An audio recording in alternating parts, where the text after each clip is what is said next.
'Tis I, Marinara Man.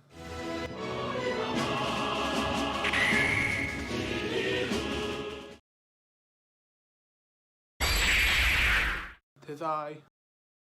Hey everyone, glad to see you back. Glad to see you looking fresh. So over the past weekend, we had a new film drop on HBO Max. That's one of the perks of HBO Max. We're getting all these films that should have dropped in theaters, but we get to see them in our homes because of, everything that's going on in the world. And another perk of HBO Max is that you get every Studio Ghibli film. So, clash those two things together, and what do we get? We get the new Studio Ghibli film, which is surprising to say. It's always an exciting thing that happens when Studio Ghibli drops a new film. It's just unfortunate that it has to be this one. The new film, directed by Goro Miyazaki, son of the illustrious Hayao Miyazaki, Earwig and the Witch, is about a girl named Earwig who was left at an orphanage and gets adopted by a witch so she can be an extra set of hands for this witch's filmmaking and all these other tasks that has to be accomplished. And basically just like a, kind of like a slave. That's what Earwig calls it the whole time. And Earwig, as the main character, is kind of not great. She's a kid, so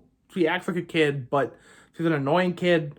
All she talks about is her friend that she misses from the orphanage, but didn't even say goodbye to when she left the orphanage. She walked out in this weird, kind of stance of, I'm too good for what's happening, but I'm not even going to say goodbye to anyone. It's weird. It was a weird moment in a weird film. She goes to this house. It's a magical house. It does magical properties. It does other things. And there's a guy there, too, who I don't even remember his name. I could look it up.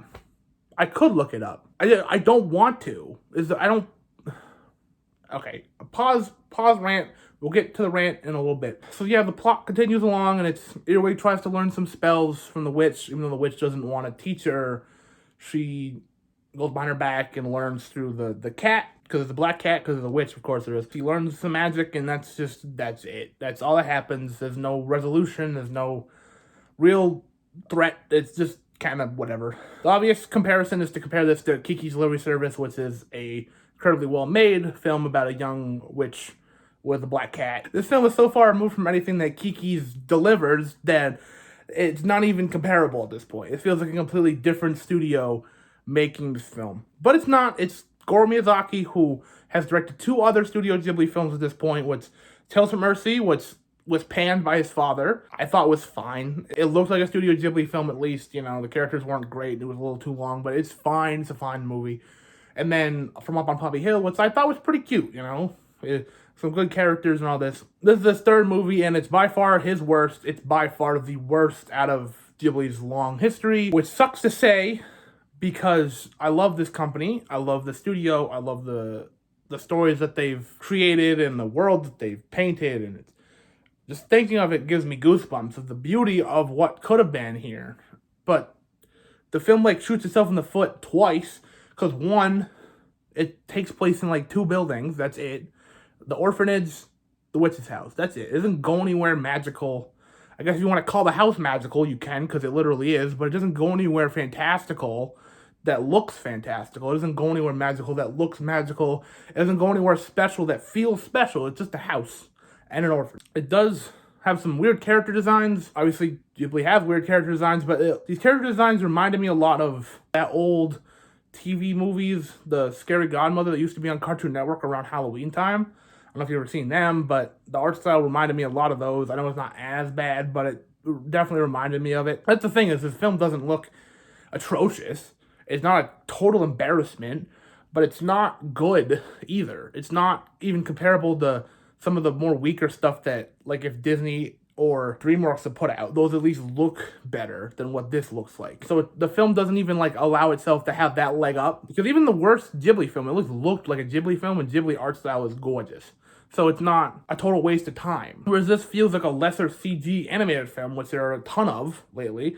There's a ton of CG animated films that exist in the world, so I don't get why they felt the need to have to go in this direction. I don't know if it was a complete business decision to say, oh, this is where the industry is going, we have to go with the flow, or if it was, I don't want to say laziness, because I don't know them. It's not my place to say, oh, you're being lazy because you did something different. Lack of a better word, lazy. It doesn't look great. There's not a lot of interesting background effects. The characters are flat. It feels derivative. I know it's another story already, so it's not their wholly original story, but still, One of the worst parts about it is that this film doesn't have like a third act ending. There's no ending to this movie. Yeah, I know it's like, oh, well, it ends. It does end, but it's so like, what?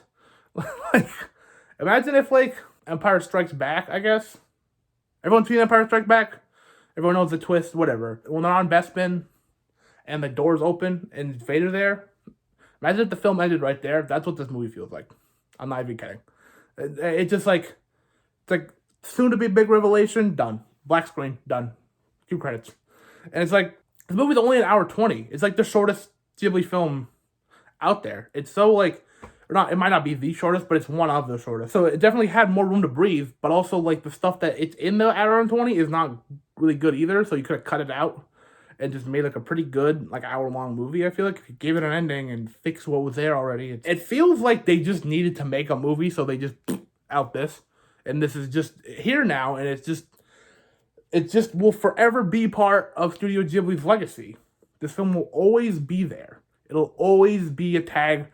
It'll always be there at the bottom of the tier list if you're making a tier list. I wish it was good. I wish it was good, but it's just not. The more I think about it, the less I like it, because of the impact it'll have on things going forward.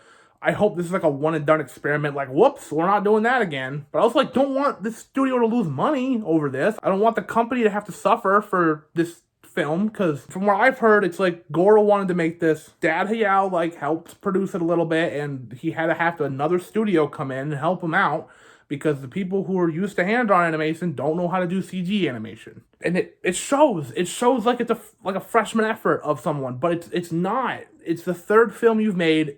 It's like the 20-somethingth film that this company has made. This should not be the worst film you guys have ever made, but it totally is, and it totally sucks I have to say that. But soft score, 4 out of 10.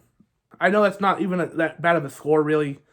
But for this company, a 4 out of 10 might as well be a 0. It might as well be an F.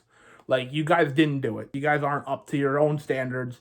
And I know it's like a tough thing to put someone on such a big pedestal as them, to be like, oh, you got to deliver some sort of quality. But I don't put them on that high of a pedestal, because I've seen their worst, and their worst is kind of whatever.